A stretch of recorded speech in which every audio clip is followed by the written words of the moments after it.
Welcome to 1001 Ways to Cope with Stress.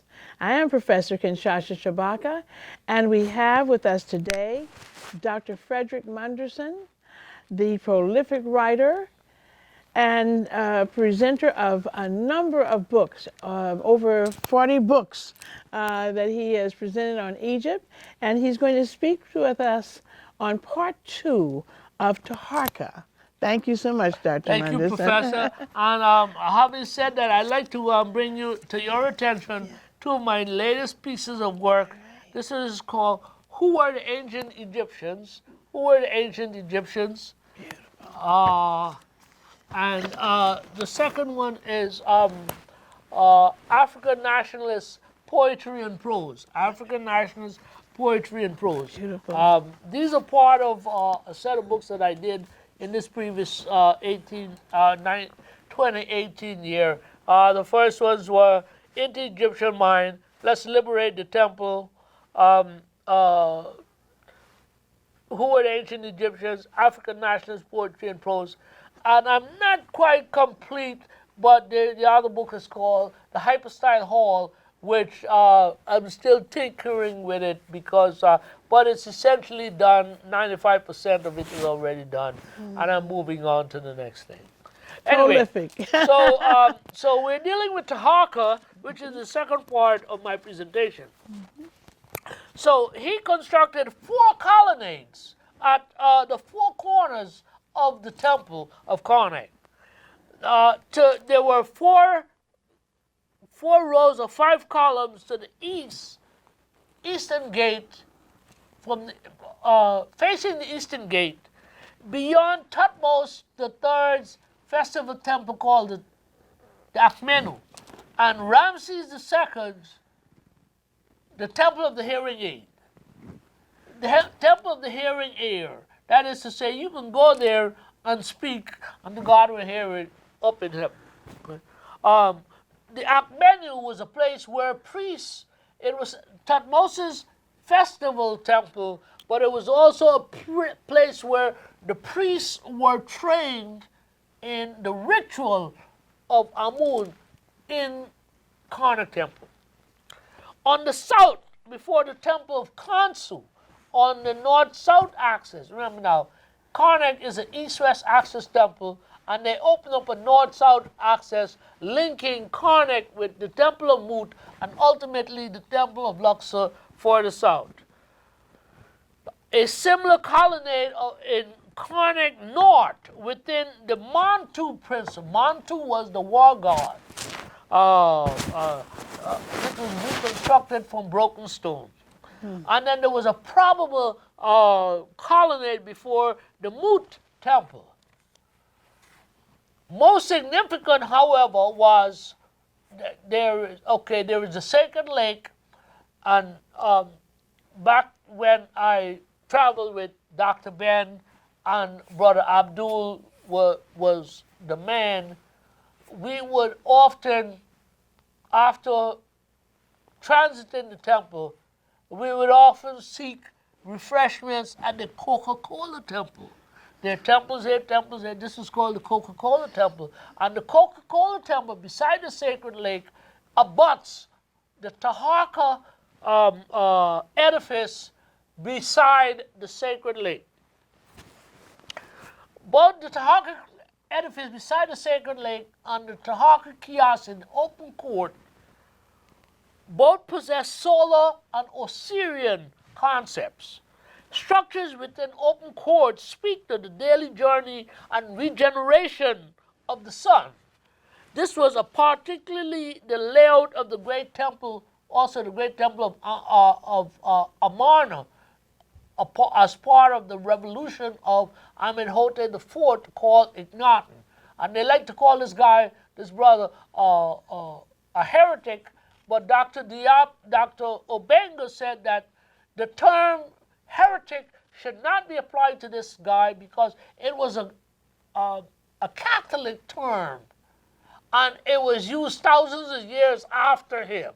It's like calling Thutmose III the Napoleon of far antiquity. Again, it's like I had said in the earlier description of the geography of the people, where the description orients it from the delta to Nubia, whereas the culture is actually oriented from Nubia to the delta. We've got to be careful. Malcolm X always said they know how to put it, but you got to be able to untangle the mess so that you get to truth. The truth. So such solar structures. So this temple at Amarna was in the open. You see, a lot of the prior to Amenhotep IV, Akhenaten, the sanctuary area where the god resided was an enclosed area where the god resided in the darkness of the solemnity of this mysticism. Right? And the Pharaoh would go and open the door and then go in there. During the Amarna period, now they created the sanctuary and the altar in the open air so that the God himself, the sun god, can see his worship in the open air. Right? So such solar structures address not the concept of death, but victory over death. Just as the sun, at the end of the day, the sun died and it was reborn the next day, so these structures, such as the Taharka edifice beside the sacred lake, it was designed to demonstrate victory over the dead. Taharka's name is all over the temple on chapels, colonnades, crypts, gate, foundation deposits, statues, blocks, bricks, nails, vases, stela, and jams. His name is on the 10th pylon of Horemheb, and in the crypt in the temple of Mut, where he is shown with Montuhemhet, the mayor of Thebes, and his Taharka's son Espta, all adoring the goddess Mut. He had a daughter, Amenardes II, whose temple was located on the outer enclosure of Medinet Habu, and there was another son, Eshu Tefnut. Taharka loved his mother, the lady Mut, Pianke's wife. He was away from her because he went north when he was 20 years old, and he longed for his mother. Then he invited her, and there was great fanfare that mom was visiting. He did repairs at the small temple in Medinet Habu that was early dedicated by Shabaka to his father Kashta. I had mentioned that his daughter, Taharka's daughter, Amenardes, it has the images that mirrors Old Kingdom artistic motifs. The most significant and readily discernible structure was a colonnade or kiosk in the Great Court.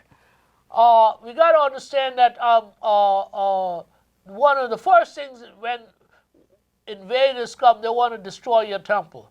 And that structure in the Great Court was one of the first structures that the invaders disfigured. Okay, the sphinxes in the north and southern colonnades of the Great Court was actually a continuation of the sphinxes that were beyond the temple's beyond the temple's great pylon, and it was moved so that he can construct his kiosk. The building was usurped by Psammetichus and Ptolemy IV. They put their names on what is called the Taharka column. This was an important building for many reasons. Flinders Petrie, the father of Egyptian archaeology, gave an interesting description of this building in the Great Court of Karnak Temple. He says, and I paraphrase, the building represented the four corners of the world, north, south, east, west, with Egypt being simply the north. This indicated how deep the center of thought actually was, considering the south was all the lands beyond the border. Now, if I'm in Egypt and I'm saying north is the delta and south is as far as Elephantine, that is the extent of my conception. But this guy is saying everything in Egypt is only the north. So that meant that his kingdom could have extended all the way into South Africa. You see, the interesting thing is we hear a great deal about another point, unrelated but still related. Okay, we hear a great deal about the Queen of Sheba. Okay, and some years ago I saw this News of the World paper, and I bought it and took it home and it had the story about the Queen of Sheba was discovered in Nigeria. The home of the Queen of Sheba was discovered in Nigeria. Okay, the sad thing was that they had an image of the Queen of Sheba who was a white lady. Okay, now a lot of ink had been spilled about the Queen of Sheba because it was said that the Queen of Sheba said, and she went to see Solomon, right? I am black but comely. And Dr. Ben beat this up. The woman said, I am black and comely. She said, I'm black and beautiful. But the detractors say, she's admitting that she's black. She's beautiful, but black. Okay. So he went, and Van Sertima elaborated on this, right? Now, Van Sertima said that Solomon, he had 600 wives, but he pursued this black woman. Not so much because of her beauty and all that, but because of her kingdom. Because her kingdom was 10 times his size. Now, if we accept that discovery of the kingdom of Sheba was all the way in West Africa, and it extended all the way across to East Africa, okay? He wanted political alliance, and he tried to, and you know. So the thing is that we have to understand that we have to look at the evidence closely, and we have to make our own judgment, because we are capable of making correct analysis, and that is why we need intellectual autonomy among our young people, where they must understand how decisions are made.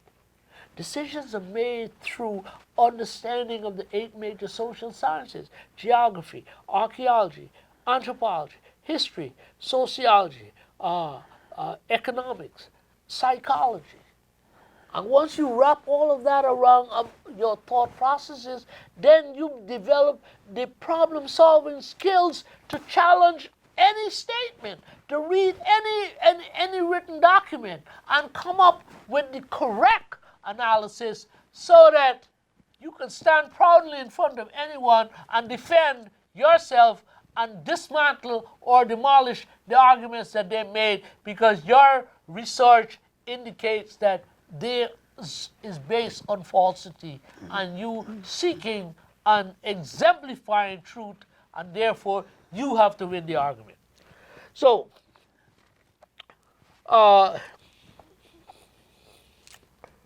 so Petrie says about how deep the thought of these people were, right? So it's the same way the Queen of Sheba, her kingdom was enormous, right? Even more significant. Today the plan shows there are 2 rows. Well, what I was doing is I went to look at this thing. The general assumption is that there are 10 columns in this kiosk. And I looked at it, and it seems to me that it should be 12. But the established Sir Bannister Fletcher argued for 14. I thought of 12. It could possibly be 16. But the point is that what I saw when I took the picture of the plan beside the kiosk, it is no longer there when I was there in 18.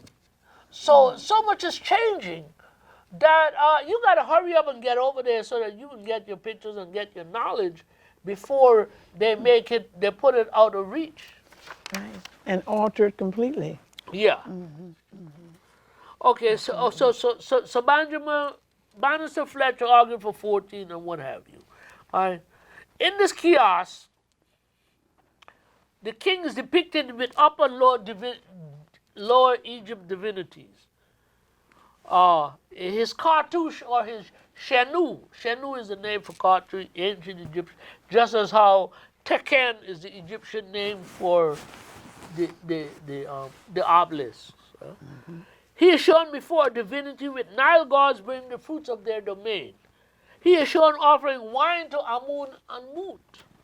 You know, it's interesting, and I raised this with someone before, but a famous writer, African American scholar, he said, when I go to the temple, I carry some wine, and I told someone said, don't do that, because sometimes you can't control what you do, you know. But Taharka is shown offering wine to Amun and his wife Mut. The lone surviving Taharka column was usurped by Psammetichus. His name alongside Taharka is on the zenith. Taharka is shown receiving Ankh, or life, from Amun. He is shown with a group of cartouches showing Taharka, Psammetichus, and Ptolemy. Let's talk about the edifice of Taharka beside the sacred lake that sits next to the Coca-Cola Temple. Coca-Cola Temple. By the time you get to the back there, you thirsty, so you sit there and drink Coca-Cola. Okay? This guy, Miroslav Werner, he writes regarding the festival of the decade. And the decade was that he meant that the Egyptian week comprised 10 days. It was 10 days week. We have 7 days week. So there were 3 weeks in the month. The month was 30 days, 3 weeks of 10 days, 30 days. There were 12. There were 12 months, so that the year comprised 360. They added 5 days at the end of the 360 day called the intercalated days, and they assigned them to the birth of the gods Osiris, Isis, Set, Nephthys, and Horus, elder Horus. Okay. However, they realized that the day was 1 day short. So after a period of 1460 years, they readjusted the calendar by adding a year.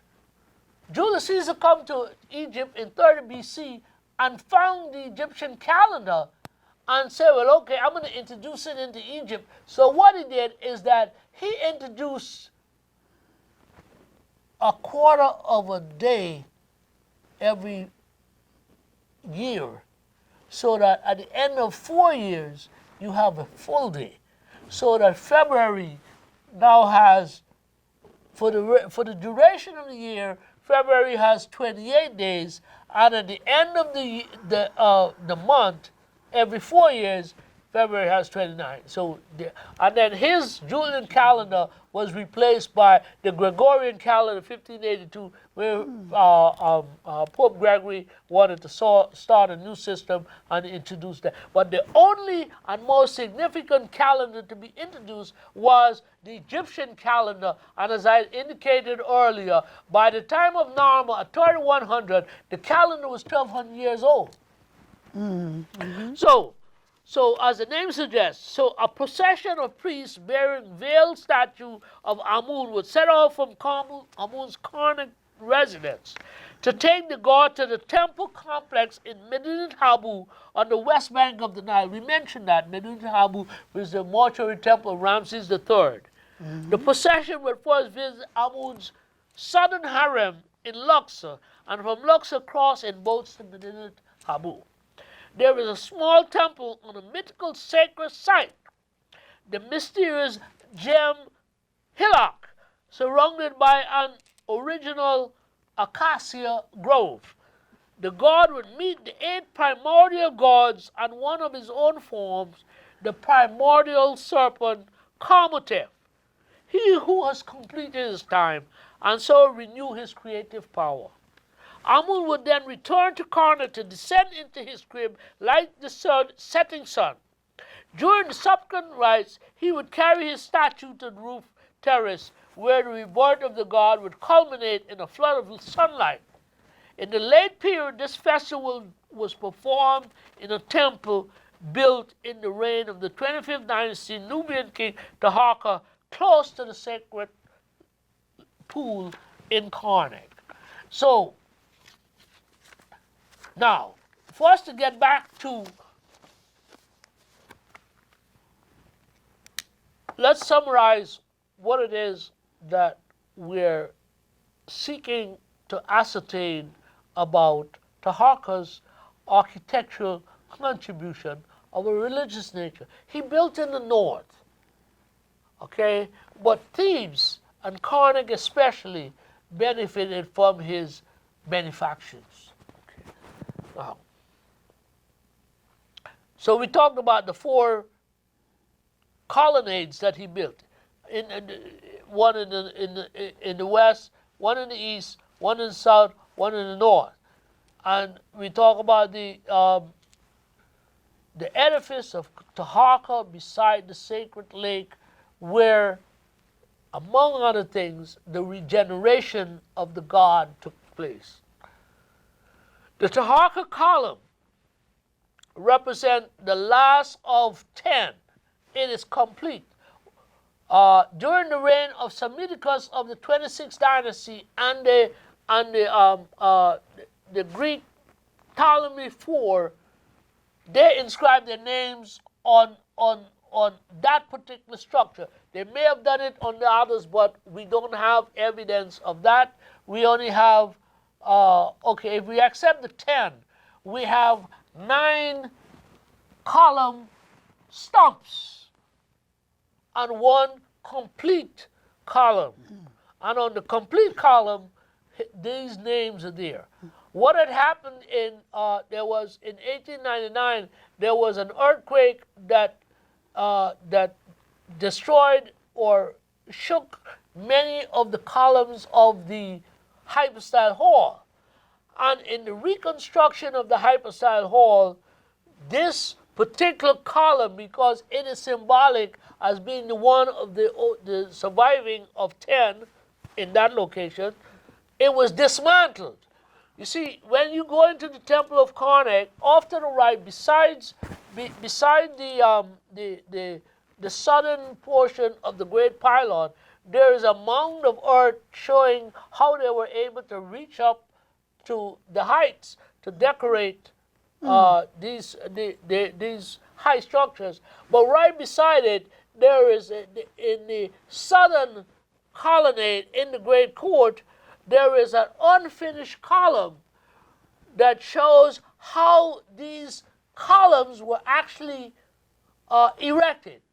So there were square blocks that were set one on top of the other and ultimately pounded so that they become round. So there were blocks set one. So the Taharka column was actually dismantled block by block and solidified, whether with cement or whatever, to strengthen it, and then re-erected so that the symbol of what it represented could still be in existence today. Okay? Now, the size is humongous. It's even higher than the columns of the processional colonnade in the hypostyle hall. When I was arguing with Dr. Mansour, I think back in 2010, I told him about whether it should be 10 or 12 columns. And I told him, I said, well, the wall, he said, but there was no wall there. The wall was something that was instilled or erected in the 19th century restoration. So the temple itself could have been extended to the west even further. All of this indicates that Taharka and the other and the other Ethiopians were good to Egypt. You see, what has happened is that when the foreigners invaded Egypt, they destroyed even the Hyksos. They destroyed whatever they could. Then they settled down to live there. And what that meant is now the mess that they had created, they have to live with it.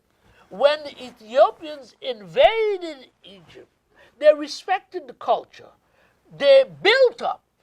the people respected them because they were brothers, ancestors coming back, and they embraced them. Whereas the Greeks and the Romans, they had to work with them, but they despised them because they were foreigners, interlopers, who didn't respect what the tradition that they had lived. So these Africans were, and it's interesting because they represented, as I had said earlier, a renaissance of Egyptian culture. They restored the ancient glory of Egypt. And recently, there have been two 25th dynasty and 26th dynasty tombs that were discovered. Karaka and Karabashin. And there's an American named Anthony Browder. He's been clearing Karaka temple for a good 10 years, 8 years, I think. And it's supposed to open up in 2020, right? But it showed the artistic beauty and the literary excellence with which these Ethiopian rulers decorated their tombs. By the time of Ethiopian ascendancy, even they had created tombs for husband and wives, segments that you could be buried within next to your female partner. You know, there's a famous description in one of Brester's work, I think it's Dawn of Consciousness, right, where he talks about this young man. I can't remember his name, but his father was Zhao, and he made this tremendous statement. He said he wanted to be buried in his father's tomb. Not that he could not afford a tomb, but he wanted to be buried, he wanted to be with his father into eternity. And so he buried himself in his father's tomb. And so now we see the Ethiopians doing the same thing, where husband and wife could be in the same enclosure on the same internment. And